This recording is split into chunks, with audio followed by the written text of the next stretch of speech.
Bismillahirrahmanirrahim. Assalamualaikum warahmatullahi wabarakatuh. Bersua dalam berita perdana malam ini, saya Muhammad Noh Johari. Dan saya Rafizah Haji Mahmud. Berita-berita utama malam ini.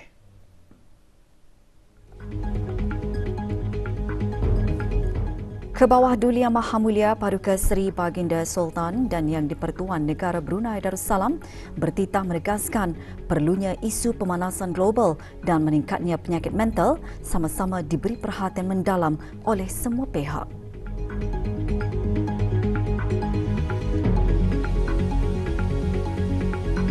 Penggunaan sistem maklumat geografi GIS penting bagi tindakan perubahan iklim.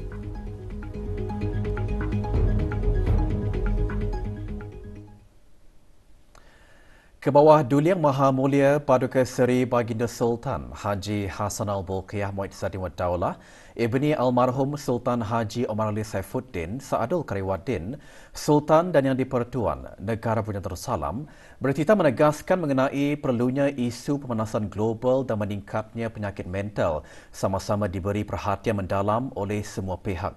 Dua fenomena itu, tegas baginda, harus dihadapi dan ditangani seperti menghadapi dan menangani COVID-19 kerana semua itu adalah sama sahaja berstatus musibah. Kebawah Duli Yang Maha Mulia menegaskan demikian dalam titah perutusan sempena Hari Raya Aidiladha tahun 1444 Hijrah 2023 Masihi yang disiarkan ke seluruh negara. Baginda mula-mula bertitah menzahirkan kesyukuran kerana negara dapat lagi menyambut Aidiladha yang mulia dalam suasana aman lagi sejahtera. Suasana aman titah baginda adalah kurnia paling berharga yang bukan semua tempat di dunia dapat menikmatinya. Oleh itu, marilah sama-sama kita memeliharanya dengan penuh tanggungjawab sambil bersyukur. Selain kita memerlukan suasana aman, kita juga memerlukan keadaan selesa dan kesihatan. Maka untuk itu, faktor-faktor alami adalah turut menjadi perhitungan. Sekarang, berbangkit fenomena pemanasan global yang membawa impak besar kepada kehidupan. Di samping juga tidak kurang merungsingkan ialah isu meningkatnya penyakit mental. Kebawah Duli Yang Maha Mulia bertitah perubahan iklim menurut kajian akan mengurangkan pengeluaran hasil tanaman di seluruh dunia, mempengaruhi dan menjejaskan kesejahteraan umat manusia. Tahap pemanasan melampau boleh membawa kesan yang sangat buruk seperti kematian, penyakit kronik, kehilangan pendapatan dan kurang bekalan air serta makanan. Sementara itu, turut menambahkan lagi kebimbangan ialah apabila baru-baru ini sempena menyambut Hari Kesihatan Mental Sedunia 2022 telah dianggarkan bahawa beban kesihatan mental di peringkat global adalah semakin meningkat. Di negara Brunei Darussalam, pada tahun 2021 sahaja, sebanyak 1,515 individu telah didiagnosis dengan anxiety disorder dan lebih dari 900 individu didapati mengalami depressive disorders. Baginda seterusnya bertitah menurut kajian global, pandemik COVID-19 adalah menjadi penyebab meningkatnya tahap tekanan mental sehingga mewujudkan kadar kebimbangan dan kemurungan yang tinggi. Dianggarkan 1 dalam 4 individu mengalami masalah mental. Maka beta melihat kedua-dua isu pemanasan global dan meningkatnya penyakit mental perlulah sama-sama diberi perhatian mendalam oleh semua pihak. Pihak berwajib hendaklah menyediakan garis panduan dan nasihat bagaimana cara untuk menghadapi fenomena ini dan apa cara atau terapi untuk mengelak dan mengubati penyakit mental. Beta melihat dua fenomena ini harus dihadapi dan ditangani seperti kita menghadapi dan menangani COVID-19, kerana semua itu adalah sama sahaja berstatus musibah. Kalau COVID-19 kita hadapi dengan SOP, saintifik dan vaksin ketuhanan, mengapa terhadap dua fenomena ini tidak boleh dilakukan demikian? Tetapi soalnya, kita memerlukan inisiatif bersama pihak-pihak yang berkenaan.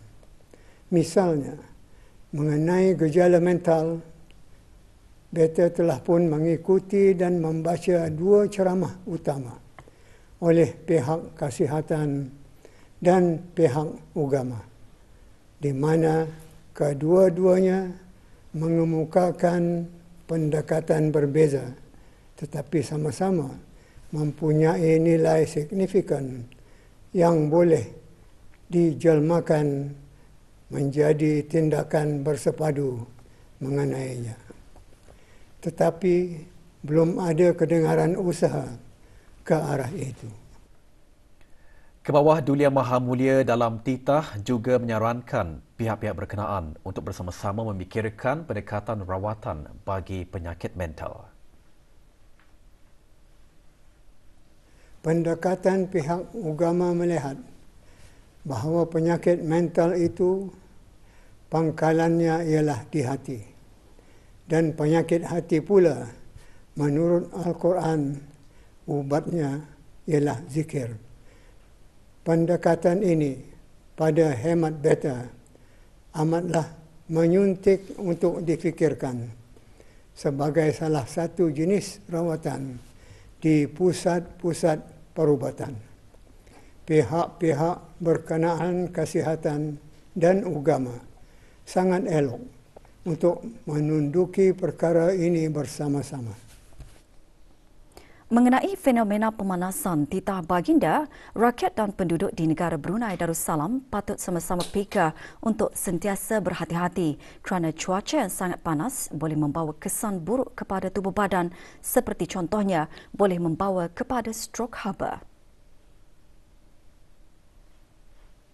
Oleh hal yang demikian, langkah terpenting ialah mematuhi segala garis panduan kesihatan seperti antaranya meminum banyak air tanpa perlu menunggu sehingga dahaga, membatasi aktiviti luaran dan memakai pakaian yang bersesuaian dan sebagainya.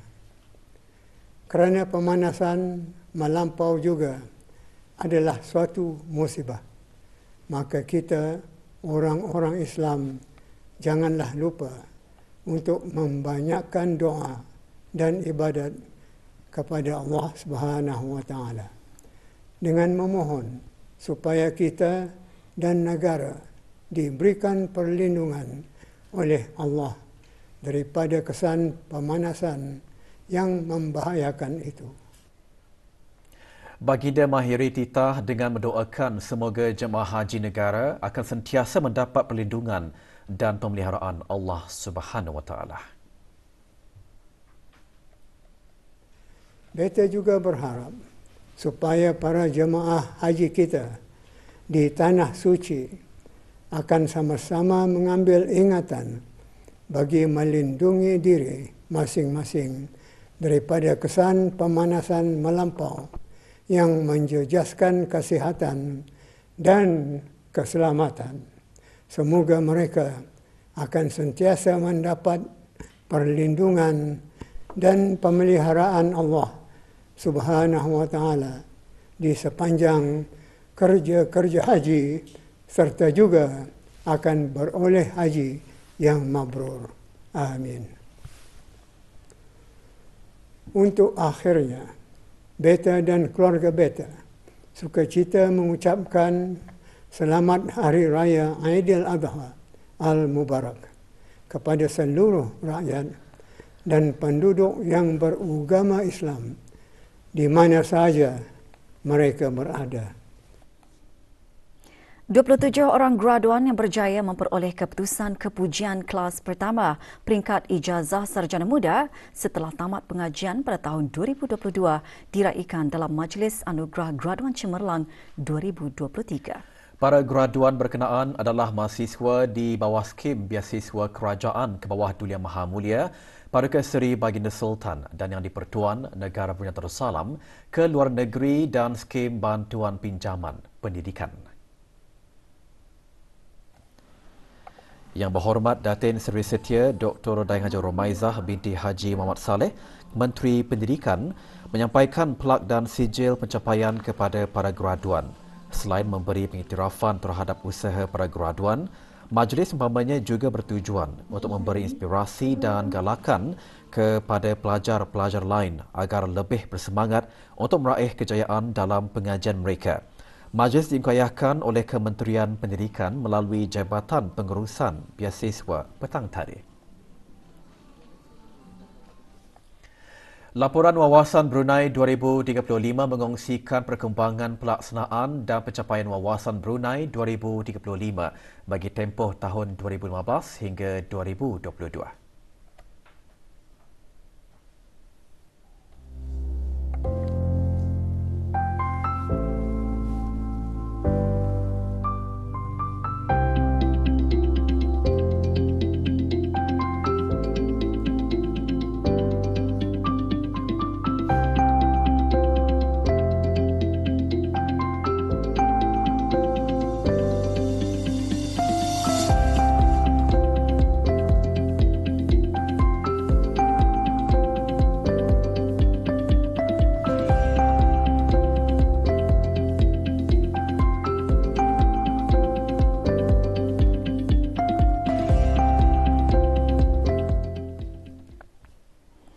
Sasaran kerajaan untuk menanam 500,000 pokok baharu menjelang 2035 dijangka dapat direalisasikan dengan penanaman 120 anak pokok pagi tadi.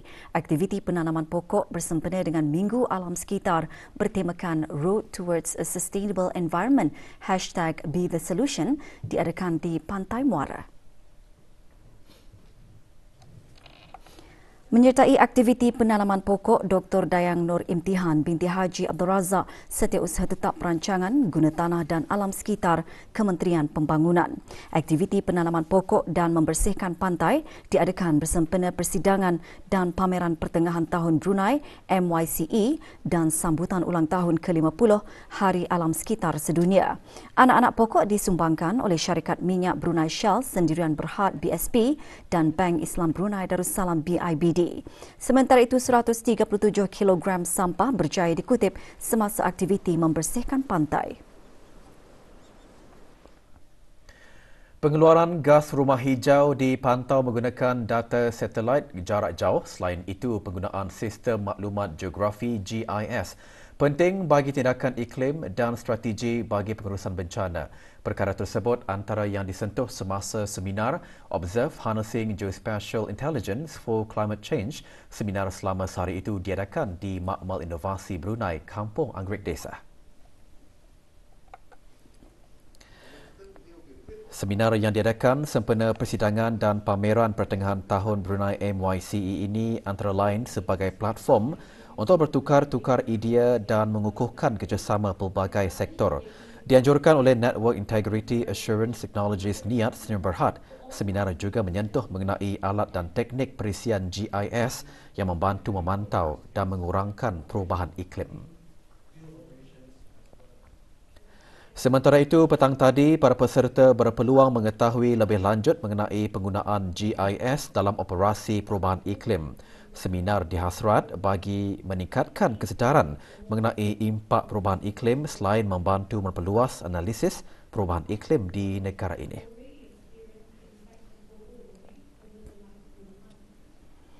Bagi memberigakan negara Brunei Darussalam sebagai negara zikir dengan ciri Baldatun Thayyibatun wa Rabbun Ghafur, College Universiti Perguruan Ugama Seri Begawan Kupu SB menganjurkan program mobiliti pelajar serantau ke Kupu SB 2023. Program bermula 25 Jun hingga 3 Julai 2023. Program yang disertai oleh 15 pelajar antaranya dari Universiti Indonesia, Malaysia dan Thailand ini bertujuan memperluas lagi hubungan kerjasama antara Kupu SB dengan institusi pengajian tinggi serantau dan antarabangsa. Antara pengisian program termasuk lawatan ke beberapa tempat menarik termasuk Muzium Alat-Alat Kebesaran Diraja, Muzium Teknologi Melayu, Pusat Sejarah dan Balai Khazanah Islam Sultan Haji Hassanal Bolkiah. Perkembangan jemaah haji negara di Tanah Suci. Jemaah haji negara yang menyertai lebih 2 juta jemaah haji dari seluruh dunia selesai melaksanakan salah satu rukun haji iaitu wukuf di Arafah kemarin. Semasa berada di Arafah, jemaah haji negara menunaikan sembahyang fardu zuhur berjemaah. Diikuti dengan khutbah Arafah yang disampaikan oleh Datuk Seri Setia Dr. Haji Deni bin Haji Abdullah, penolong Mufti Ifta. Khutbah antara lain menyentuh mengenai bertakwa kepada Allah. Selepas meninggalkan Arafah, jemaah haji berlepas ke mabit di Muzdalifah sebelum melaksanakan tawaf, sa'i dan bertahalul. Ini diikuti dengan melontar di Mina pada hari-hari tasyrik.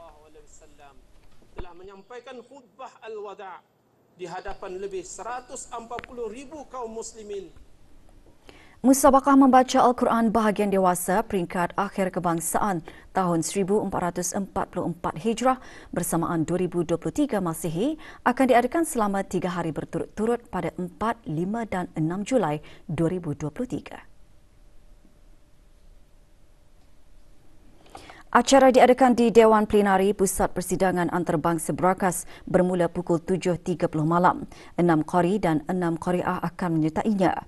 Para jemputan, ahli-ahli jawatan kuasa, para peserta persembahan dan individu adalah dinasihatkan untuk melakukan ujian ART dan memuat naik keputusan ART ke aplikasi BruHealth pada hari tersebut. Tema musabaqah pada tahun ini, bersabar, berikhtiar, bertawakal dan berdoa menghadapi ujian dengan petunjuk Al-Quran. 7 premis perniagaan dikenakan kompaun kerana menjual melebihi harga maksimum yang ditetapkan dan gagal mematuhi peraturan tanda harga di bawah Akta Kawalan Harga Penggal 142.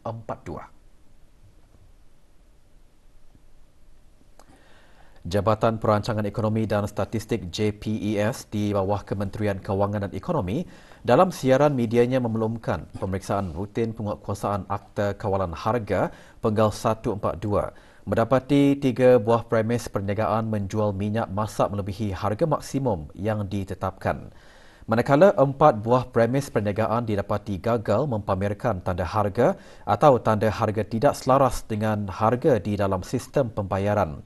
Syarikat-syarikat berkenaan adalah Sinar Cahaya Nabilah Enterprise, Al-Muhammadiyah Enterprise, Syarikat Afina Minimart, Supersafe Seria, Metro Fresh Mart, Fairosdin Senior Berhad dan Faizi Trading Company.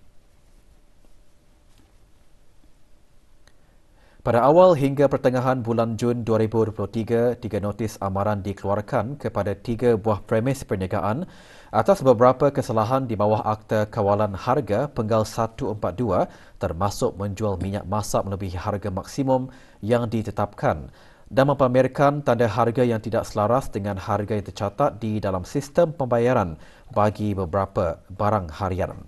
Kesalahan-kesalahan yang diperoleh adalah hasil daripada aduan pengguna yang diterima oleh JPES. Dalam pada itu, para peniaga diingatkan untuk mematuhi peraturan-peraturan yang sedia ada termasuk Akta Kawalan Harga Penggal 142. Maklumat lanjut layari aplikasi Mudah Alih, Pengguna Bijak dan laman sesawang JPES di www.dpes.gov.bn.